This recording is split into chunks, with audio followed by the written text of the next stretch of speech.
고맙습니다. 오늘도 함께 해주셔서 참 고맙습니다. 오늘 전도서 6장 가도록 합니다. 6장에서도 허무한 인생에 대해서 말을 하는데요. 자, 그 허무한 인생이 어떤 인생일까요? 자, 우리는 허무한 인생 아니기를 원합니다. 저와 여러분이 이 땅에 육신의 삶을 다 살고 마지막 한마디가 있다면 헛되고 헛되도다 이런 말이 아니기를 원하고 정말 해야 되는 말, 하나님 감사했습니다. 잘 살게 해주셔서 고맙습니다. 이 말을 할 수 있었으면 좋겠고, 저는 개인적으로 주님 앞에 심판대에 서면 하나님, 제가 정말로 좋고 선하고 위대한 일들은 못했지만 하나님 주신 그 자리에서 나름대로 열심히 했다는 것 하나님 아시지 않습니까? 이런 말을 할 수 있었으면 참 좋겠다라는 생각을 늘 하고 있습니다. 나름대로 최선을 다하는 그리고 깨어있는 그 자리에 있기를 간절히 원하면서 오늘 6장 살펴보도록 합니다. 6장 가시면 이렇게 되어 있어요. 2절부터 보시면 어떤 사람은 그의 영혼이 바라는 모든 소원에 부족함이 없이 재물과 부요와 존귀를 하나님께 받았으나 하나님께서 그가 그것을 누리도록 허락하지 아니하셨으므로 다른 사람이 누리나니 이것도 헛되어 악한 병이로다. 이게 무슨 말인가요? 어떤 사람이 있다면 그 사람이 다 얻었다는 거예요. 자기가 소원하는 거 다 얻어서 재물도 엄청 받았고 부요와 존귀까지 받았어요. 근데 그것을 자기가 누리지 못한다는 거예요.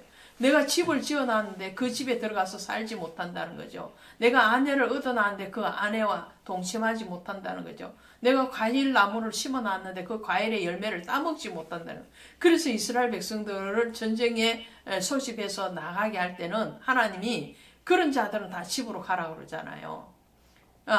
동침하지 못해서 미련이 남으면 전쟁에 집중하지 못하겠죠. 집을 지어놓고 거기에 들어가지 못한 그런 안타까움이 있는 사람은 전쟁에 나가서 집중하지 못하겠죠. 자, 이런 사람은 불행하다라는 거예요. 누가복음에 가시면 누가복음 12장에 가면 이렇게 되어 있습니다. 어리석은 부자에 대해서 말씀을 할 때 어리석은 이 부자는 소유가 넉넉했죠.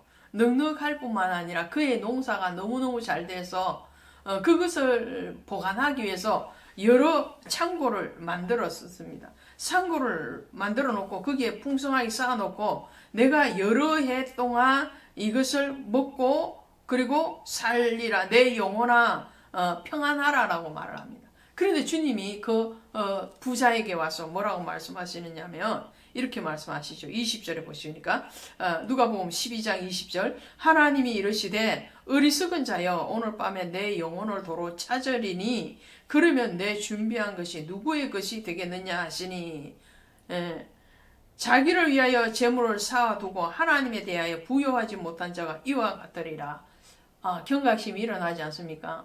오늘 여러분의 창고인 그 은행 통장에 아무리 많은 돈이 있다 할지라도 제 은행 통장에 아무리 많은 돈이 있다 할지라도 오늘 밤에 우리의 영혼이 하나님이 데려가신다면 그 통장의 돈은 누가 쓸 것입니까? 여러분이 아무리 비싼 집을 소유하고 있고 많은 땅을 소유하고 있다 할지라도 그것에 대해서 하나님이 거둬가 버리시면 누구의 것이 되겠습니까? 그러니까 이 땅에 있다는 것이 중요한 것이 아니고 그것을 어떻게 사용하느냐가 중요하다라는 말씀이죠. 자기에 대해서 재물을 쌓아두고 부요와 못지않게 중요한 것이 뭐냐면 하나님의 나라에 대해서 부요해야 된다는 거죠.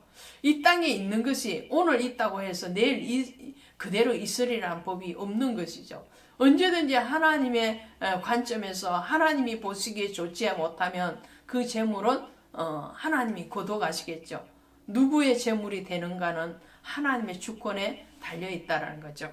그 다음에 3절에 보시면 이렇게 되어 있습니다. 사람이 비록 100명의 자녀를 낳고 또 장수하여 사는 날이 많을지라도 그의 영혼은 그러한 행복으로 만족하지 못하고 또 그가 안정되지 못하면 나는 이르기를 낙태한 자가 그보다 낫다리니. 이게 무슨 말인가요?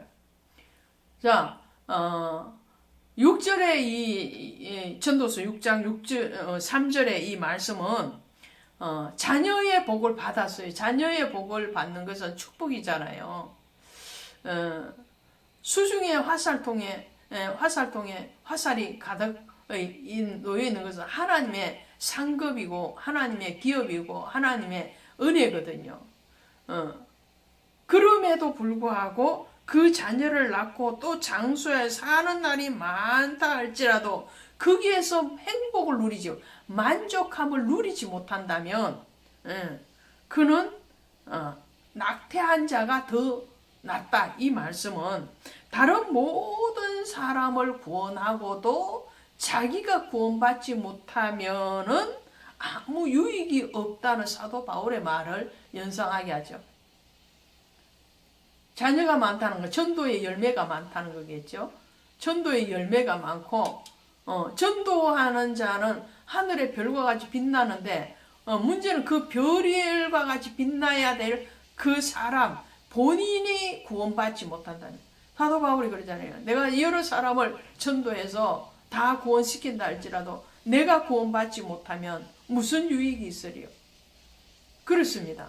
오늘 다른 사람을 구원하는 것도 중요하고 다른 사람에게 은혜를 끼치는 것도 중요하고 다른 사람에게 말씀을 전거하는 것도 중요한데 그보다 더 중요한 것은 본인이 하나님 안에서 평안을 누려야 된다는 거예요. 샬롬의 복이 있어야 된다는 거예요. 행복, 자족함이 있어야 된다는 거예요. 모든 사람에게 사랑합니다, 축복합니다, 감사합니다 그렇게 말을 하면서 본인이 감사하지 못하고 사랑하지 못하고 스스로에 대해서 행복을 누리지 못한다면 그것이 무슨 유익이 되겠는가라는 말입니다. 다른 사람도 사랑해야 되지만 본인도 사랑하실 수 있고 다른 사람을 구원해야 되겠지만 본인이 구원의 확신이 있어야 돼요. 구원을 확정하라고 그래요. 구원의 확정. 나의 안에서 내 안에 계시는 하나님에 대한 확신이 있는 상태에서 말씀을 전거하고 전도하고 선교하고 봉사할 때에 비로소 그것은 가치 있고 하나님이 받으시기에 합당하다라는 말씀을 하는 거죠. 4절에 보시면 이렇게 됩니다. 6장 4절에 낙태된 자는 헛되이 왔다가 어둠 중에 가매 그의 이름이 어둠에 덮이니. 이 낙태된 자가 뭘까요? 낙태된 자는 뱃속에서 낙태가 되었든지 아니면 출산하는 가운데서 사망을 하든지 그런 상태잖아요. 그 낙태한 자라는 것은 바로 열매가 있기 전에 떨어지는 것과 같이 구원에 이르지 못한 성도들을 얘기합니다. 교회에 나오고 하나님 앞에 신앙생활을 했음에도 불구하고 구원에 이르기까지 승리하지 못하는, 믿음의 경주에서 승리하지 못하고 떨어져 버리는 사람, 그런 사람이죠. 자, 욥기에 가시면 이런 말씀이 있어요. 욥기 15장 33장 33절 34절 가시면 욥기 한번 보십니다. 욥기에 가시면 15장 33절 34절 보면 포도 열매가 익기 전에 떨어짐 같고 감람꽃이 곧 떨어짐 같으리라. 경건하지 못한 무리는 자식을 낳지 못할 것이며 뇌물을 받는 자의 장막은 불탈 것이니라. 자, 오늘 우리는 신앙생활을 하되 어떻게 해요? 열매가 떨어지지 않아요. 그 열매가 익어서 정말 주인의 상에 올려지기까지 그 열매가 완숙의 상태, 좋은 품질 좋은 상태가 되어져야 되는 것 같지. 오늘 우리의 신앙이 떨어지지 않는 신앙이 되어야 된다는 거예요. 십자가를 견고하게 붙들고 끝까지 믿음의 경주에서 승리할 수 있기를 원합니다. 오늘 전도서 6장의 말씀, 첫 번째 말씀 뭐였던가요? 첫 번째는 재물에 대해서 종기, 부기 아무리 있다 할지라도 내 마음에 자족함, 만족함이 없으면 그 재물은 아무 헛됨이 그 자족함, 만족함은 어디에서 오느냐? 땅의 부요에 만족하는 것이 아니라 하늘의 부요에 만족함을 추구할 때에, 그럴 때에 가능하다는 거죠. 어리석은 부자가 되지 않아야 된다는 것이고, 또 두 번째로는 뭐예요? 다른 사람을 구원하고 다른 사람에게 전도하고 다른 사람을 위해서 축복할 뿐만 아니라 자기가 그 구원에 대한 확신, 은혜, 행복을 누려야 된다는 것이고요. 또 세 번째로는 믿음의 경주를 할 때에 천국의 구원의 확신을 가져야 된다는 것이고, 그 구원에 이르기까지 우리는 완주해야 된다는 것을 말씀을 드리겠습니다. 고맙습니다.